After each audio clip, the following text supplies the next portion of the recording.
Question number 43। बिंदु P यह O केंद्र वाले वृत्त के बाहर का बिंदु है।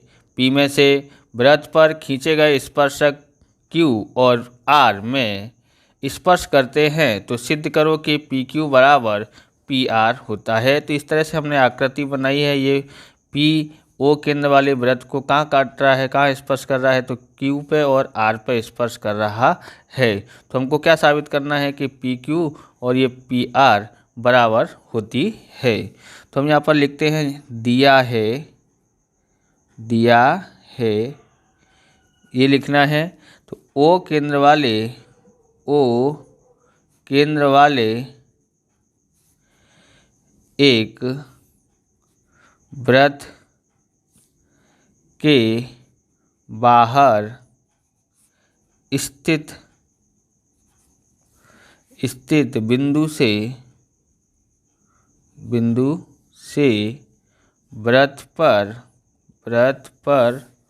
दो स्पर्श रेखाएं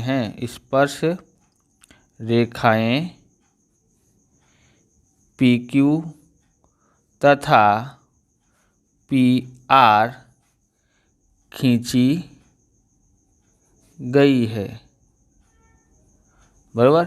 आपको शॉर्टकट में लिखना है तो शॉर्टकट में भी लिख सकते हैं। बोले O केंद्र वाले जो वृत्त है उसके बाहर स्थित बिंदु जो है, स्थित बिंदु इसका नाम लिख दो, क्या है P वृत्त के दो स्पर्श रेखाएं हैं जिसका एक नाम है PQ और दूसरा स्पर्श रेखा का नाम है PR। ओके। बोले O केंद्र वाले वृत्त में बाहर स्थित बिंदु P है और P से दो स्पर्श रेखाएं खींची है, एक है PQ दूसरी का नाम है PR। इस तरह से हमने लिखा है। हमको सिद्ध क्या करना है, तो यहाँ लिखते हैं सिद्ध करना है। क्या सिद्ध करना है, तो हमको सिद्ध करना है कि PQ बराबर PR। हाँ, ये से PQ और ये है PR, दोनों बराबर होती हैं। अब हम लिखते हैं उपपत्ति, अथवा तो आप प्रमाण भी लिख सकते हैं। क्या लिखना है, OP OQ और OR को मिलाते हैं। तो हमने पहले से मिला दिया है। ये है OP, ये OP मिलाया है, फिर OQ मिलाया है, फिर OR मिलाया है। ओके। अब आगे करते हैं। अब कोण OQP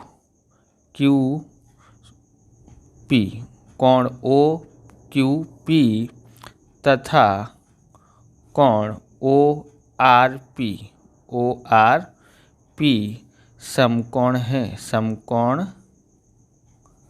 है। ओके। क्योंकि ये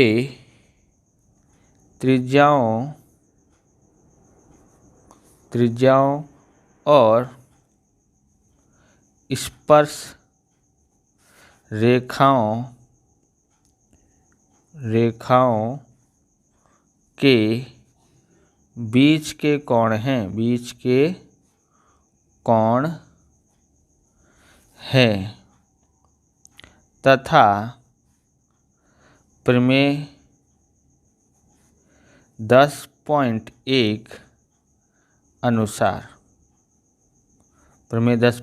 के अनुसार ये समकोण है। तो ये प्रमेय नंबर 10.2 है। बराबर। इस तरह से लिखना है, वहाँ किताब में अच्छी तरह से लिखी नहीं है, तो इस तरह से आपको लिखना है। ओके। तो यहाँ पर क्या लिखा है कि ये कोण है ना, ये कोण क्या बनता है, समकोण बनता है। शॉर्टकट पे समझें तो यहाँ पर लिखा है, बोले कोण OQP, बीच में कौन आ रहा है यहाँ पर Q, तो यानी ये वाला कोण, इधर बीच में कौन आ रहा है R, तो यानी ये वाला कोण समकोण। दोनों क्या होते हैं, समकोण होते हैं। क्योंकि ये त्रिज्याओं और स्पर्श रेखाओं के कोण है। देखो, स्पर्श रेखा और त्रिज्या से बने कोण जहाँ बनते हैं ना वृत्त के ऊपर, तो वहाँ समकोण बनता है हमेशा, याद रखना। प्रमेय नंबर 10.1 के अनुसार ये समकोण है। ओके। अब अब समकोण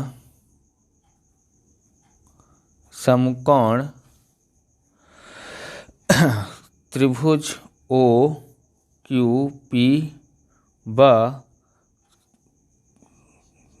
त्रिभुज ओ आर पी, बराबर। ये है त्रिभुज ओ क्यू पी और ओ आर पी, ये दो त्रिभुज हैं। एक ये वाला त्रिभुज बना है, एक इधर नीचे त्रिभुज बना है। इसके अंदर क्या होता है, कोण ओ क्यू पी बराबर कोण ओ आर पी, ये है प्रत्येक समकोण है, प्रत्येक समकोण त्रिभुज हैं, समकोण हैं, बराबर। ये कोण दोनों कैसे हैं, समकोण हैं। तो बीच में क्यू आया यानी ये वाला कोण, और ये बीच में आर आया यानी ये वाला कोण समकोण है। तो अब है ओ क्यू बराबर ओ आर, ये है ओ क्यू और ओ आर, दोनों त्रिज्याएं हैं तो समान ही होगा, बराबर। तो ये लिखेंगे एक वृत्त की त्रिज्याएं हैं। देखो ये याद नहीं होती है तो कोई घबराने की ज़रूरत नहीं है, क्योंकि आप इसके ऑप्शन में भी इसको निकाल सकते हैं। इसलिए हम यहाँ पर क्या लिखेंगे, पी क्यू बराबर पी आर। इस तरह से हमने ये साबित किया है। आगे क्वेश्चन नंबर 44 में देखेंगे। आप इस प्रकार के वीडियो देखना चाहते हैं तो डिस्क्रिप्शन में आपको प्लेलिस्ट मिल जाएगी एसएस की और गणित की, वहाँ से आप देख सकते हो। चैनल पर नए, चैनल को सब्सक्राइब करना, क्योंकि हम इस प्रकार के वीडियो आपके लिए लेके आते रहेंगे। अब हमारे पास है 44वां क्वेश्चन। दो समकेंद्रीय वृत्तों की त्रिज्याएं 13 सेमी तथा 12 सेमी हैं। बड़े वृत्त की जीवा छोटे वृत्त को स्पर्श करती है तो उनकी लंबाई ज्ञात करो। इस प्रकार के क्वेश्चन आएगा ही आएगा, ऐसे आप ध्यान रखना, इसको मोस्ट आईएमपी समझना, बराबर। और सरल भी है, इसलिए इसको आपको छोड़ना नहीं है। इस प्रकार की जो जितने भी सवाल हैं वो आपको करना है, बराबर। तो यहाँ पर देखेंगे दो समकेंद्रीय यानी कि दो समकेंद्रीय, मतलब वैसे लिखाएगा समकेंद्रीय की जगह सकेंद्रीय लिखाएगा, बराबर। तो अब यहाँ पर देखेंगे एक सकेंद्री का मतलब होता है कोई वृत्त हैं जिनके केंद्र एक ही हैं, बराबर, ऐसे केंद्र। तो यहाँ पर क्या है ओ लिखा, अब यहाँ पर क्या लिखते हैं, एम लिख देते हैं। ये इसकी जीवा है, ए बी इसकी जीवा है, ओके। तो अब हमने यहाँ पर ए बी जीवा है और ये छोटे वृत्त की त्रिज्या है और ये बड़े वृत्त की त्रिज्या है। तो छोटे वृत्त की त्रिज्या को हम 12 लेंगे क्योंकि कीमत कम होनी चाहिए छोटे वृत्त की। बड़े वृत्त की 13 लेंगे क्योंकि वो बड़ी होनी चाहिए, ओके। तो ये छोटी और ये बड़ी। स्टार्ट कैसे करना है, तो अब लिखेंगे ओ बी क्या है, बड़े वृत्त की त्रिज्या। ये है बड़े वृत्त की त्रिज्या, जिसको हम क्या बोलेंगे, कितना है, 13 सेमी है, ओके। अब लिखते हैं ओ एम क्या है, छोटे वृत्त की त्रिज्या कितनी है, छोटे वृत्त की त्रिज्या 12 सेमी है। इस तरह से हमने इसको 12 लिखा, ओके। उसके बाद हमको क्या करना है, तो उसके बाद हमको करना है कि त्रिभुज ओ एम बी में, त्रिभुज ओ एम बी में एम कोण एम बराबर 90। तो ये कोण कितना होता है, 90, इसका नाम एम है। तो एम बराबर कितना आया है, 90 है। तो पाइथागोरस प्रमेय के अनुसार, पाइथागोरस प्रमेय के अनुसार क्या होता है, समकोण के सामने वाले को क्या कहते हैं, कर्ण। तो कर्ण का वर्ग यानी कि ओ बी स्क्वायर बराबर बाकी दो भुजाओं का वर्ग। एक भुजा ये है, एक भुजा ये है, बराबर। उसका नाम क्या है, ओ एम का वर्ग और प्लस एम बी का वर्ग, ओके। ये हमको पता है कितना है, तो ये 13 है, 13 का वर्ग। इसका हमको पता है 12, तो 12 का वर्ग। एम बी हमको पता नहीं है। 13 का वर्ग होता है 169, 12 का वर्ग होता है 144 plus M B square, okay. 169 ये इधर आता है तो माइनस 144 बराबर एम बी स्क्वायर। इसमें से इसको घटाते हैं तो एम बी स्क्वायर बराबर कितना था, 9 में से 4 घटाएंगे तो 5, 6 में से 4 घटाएंगे तो 2, तो 25 आता है। इसका वर्गमूल करते हैं तो हमारे पास कितना आएगा, 25 का वर्गमूल 5। अब लिखेंगे ओ एम यह ए बी का मध्य बिंदु है, ए बी का मध्य बिंदु है। किसका मध्य बिंदु है, ए बी का।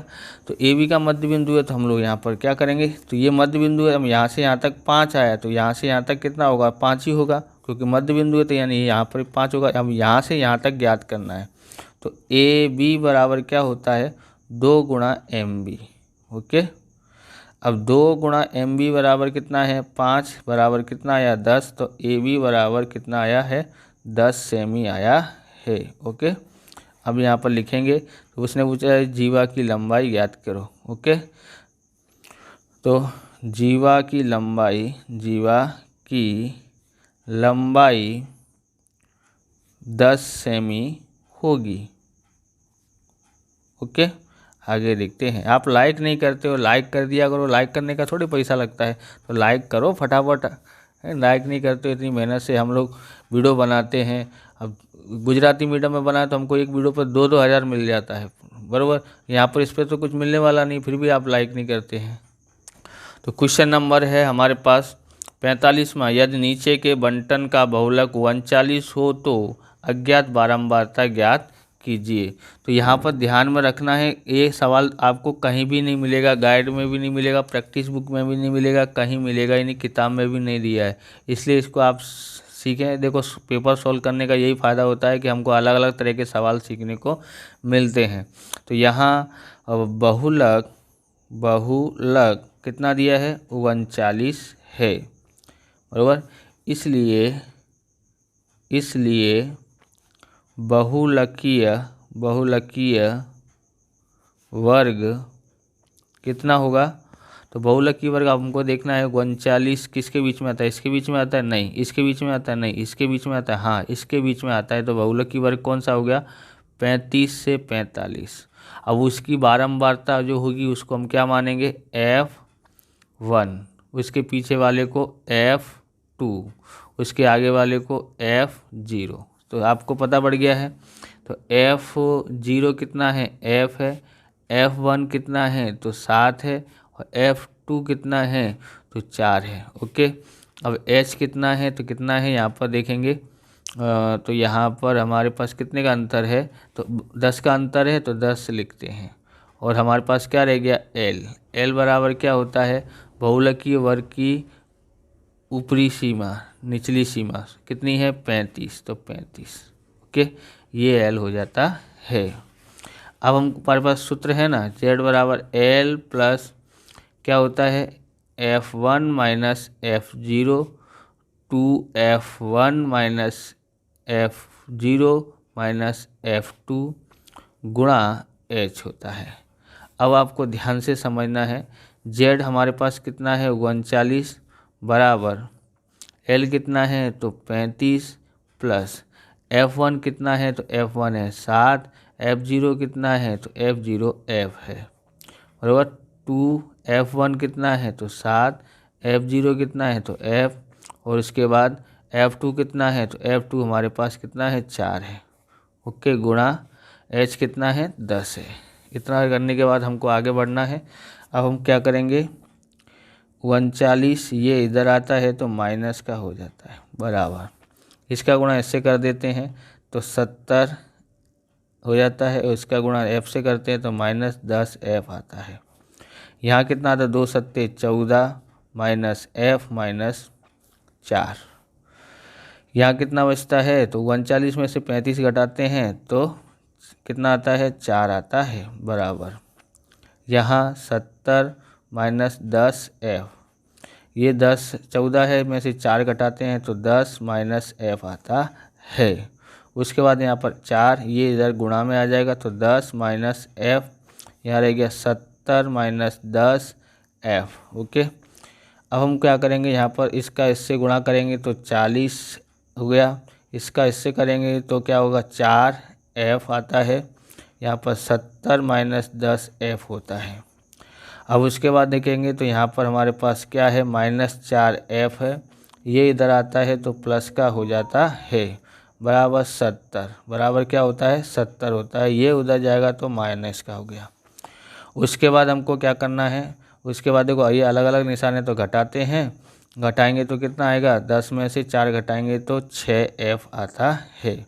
इसमें से इसको घटाते हैं तो 30 आता है, यानी f बराबर 30। ये कहाँ पर गुणा में इधर आएगा तो भाग में आ जाता है, यानी f बराबर कितना हुआ 6 पंचे 30। f कितना आया है, अज्ञात संख्या हमारे पास 5 आई है। ओके, तो यहाँ पर लिखेंगे अज्ञात बारंबारता कितनी है, तो वो है 5 है। ओके, आगे देखते हैं। तो क्वेश्चन नंबर 46 है, एक सिक्के को 3 बार उछालने पर नीचे की घटना की संभावना की प्रायिकता ज्ञात करो। मोस्ट IMP क्वेश्चन है, इसको आप अवश्य सॉल्व करके रखें। बहुत सालों से पूछा जा रहा है, किताब में नहीं है फिर भी ये बार बार पूछा जाता है। ओके, तो हम यहाँ पर देखते हैं, सबसे पहले कुल घटना के परिणाम ज्ञात करेंगे। बोलो कुल परिणाम कितने होते हैं, तो हम यहाँ पर देखेंगे कि हमारे पास परिणाम ज्ञात होने चाहिए ना। तो सिक्के को उछालते हैं 3 बार तो H और H, यानी ये आ सकता है अथवा H बराबर HT आ सकता है। ओके,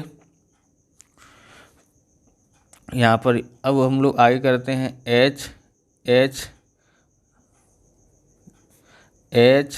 बराबर HTH ये आ सकता है अथवा THH आ सकता है। ओके, हम लोग आगे देखते हैं, ये एक परिणाम, 2 परिणाम, 3, 4 परिणाम हुए। आगे क्या हो सकता है, तो ये आ सकता है TH भी आ सकता है, फिर THT आ सकता है, फिर HTT आ सकता है, अथवा तो तीनों T भी आ सकता है। तो ये कितने परिणाम हुए, तो कुल परिणाम कितने हैं, 8। अब यहाँ पर हेडिंग डालते हैं, बराबर। पहला है एक घटना ए कम से कम एक चित्त मिले। ओके, तो यानी क्या बोला है, कम से कम जो है, तो यहाँ लिखने में मिस्टेक हुई है, यहाँ पर आता है 2। ओके, कम से कम 2 मिले, कितने मिले, 2 चित्त मिले, कम से कम 2 चित्त मिले। तो 2 चित्त मिले यानी इसका मतलब आप समझना है। सबसे बड़ी तकलीफ क्या हो जाती है, मतलब नहीं समझ पाते तो उसकी गड़बड़ हो जाती है। तो इसका मतलब ये होता है कि 2 तो होने ही चाहिए, 2 तो मिलने चाहिए, 2 से अधिक मिले, इसका उल्टा समझने का, उसका उल्टा ही देखने का। कम से कम बोला हो तो यानी 2 से अधिक। ओके, पर 2 से कम नहीं होने चाहिए, कम से कम कितना मिलना चाहिए, 2। तो अब 2 हो, 2 से अधिक हो, ऐसे। तो H जिसका मतलब होता है H चित्त का मतलब, तो कितने होने चाहिए, 2 या 2 से अधिक होने चाहिए, इसका मतलब ये होता है। तो 2 से अधिक है तो इसको भी एक लेना है, ये भी 2 से अधिक है, ये भी 2 से अधिक है। तो हमको क्या आ सकता है, यहाँ H आ सकता है, HT आ सकता है, और HTH इसमें भी 2 है, कम से कम 2 होने ही चाहिए। तो ये हो गया हमारे पास 4 परिणाम। ओके, अगर आपको ये लिखना नहीं है तो कोई बात नहीं, आप ऐसे डायरेक्ट लिख सकते हो कि घटना ए के परिणाम बराबर कितने हैं, तो 4 हैं। PA बराबर घटना ए के परिणाम बट्टे में कुल परिणाम। घटना ए के परिणाम कितने हैं, तो घटना ए के परिणाम 4 हैं, कुल परिणाम 8 हैं। 4 एकन 4, 4 दूनी 8, कट जाता है, 1/2 आता है। दूसरा हेडिंग डालते हैं, घटना बी क्या बोला है, बराबर 2 चित्त मिले। बराबर, इसका मतलब क्या होता है कि 2 मिलने चाहिए, 2 से अधिक नहीं होने चाहिए, 2 से कम नहीं होने चाहिए, 2 ही होने चाहिए। तो इसके अंदर देखेंगे 2 ही, H2 हो बस, एक ये है, एक ये है, इसमें 2 है, एक ये है, तो कितने हुए, तो ये हो सकता है HT आ सकता है, HT TH आ सकता है अथवा तो THH आ सकता है। तो घटना B के परिणाम कितने हैं? घटना B के परिणाम 3 हैं। तो यहाँ लिखते हैं PV बराबर घटना B के परिणाम, घटना B के परिणाम बट्टे में कुल परिणाम, कुल परिणाम। घटना B के परिणाम कितने हैं? तो घटना B के परिणाम है हमारे पास यहाँ पर, घटना B के परिणाम 3 है, कुल परिणाम कितने हैं? 8। कटता नहीं है तो इसको ऐसे ही रहने देते हैं। ओके, अब हम लोग आगे करते हैं तीसरा, घटना C। क्या बोला है? अधिक से अधिक, अधिक से अधिक, अधिक से अधिक एक चित्त मिले, चित्त मिले, यानी अधिक से अधिक एक ही चित्त मिलना चाहिए, एक से ज़्यादा नहीं। तो ऐसे कौन से हो सकते हैं? तो ऐसे हो सकते हैं TTH, इसके अंदर एक ही है। एक से अधिक एक मिले, एक से कम मिले, इसका उल्टा समझने का, यानी एक अधिक से अधिक एक से कम हो तो चलेगा, समझ रहे हो ना? तो यानी TTH एक है और एक से ज़्यादा नहीं होनी चाहिए बस। तो फिर क्या होगा? एक से कम हो तो चलेगा। तो यहाँ पर THT आ सकता है, फिर HTT आ सकता है, अथवा तो तीनों T आ सकते हैं। एक से कम होगा चलेगा, लेकिन एक से अधिक होने चाहिए नहीं। तो यहाँ लिखते हैं घटना B के परिणाम कितने होंगे? तो यहाँ पर कितने हैं? 4। बराबर। यहाँ पर लिखते हैं यहाँ घटना C के परिणाम PC बराबर घटना C के परिणाम बट्टे में कुल परिणाम, कुल परिणाम। तो घटना C के परिणाम कितने हैं? तो ये हैं 4 बट्टे 8, 4 एकन 4, 4 दूनी 8। और इस प्रकार से ये वीडियो पूरा होता है। अगर आपको हमारा वीडियो अच्छा लगे तो लाइक करें, शेयर करें, कमेंट करें, चैनल पर नए चैनल को सब्सक्राइब करें। मिलते हैं नेक्स्ट वीडियो में। जय हिंद, जय भारत, वंदे मातरम।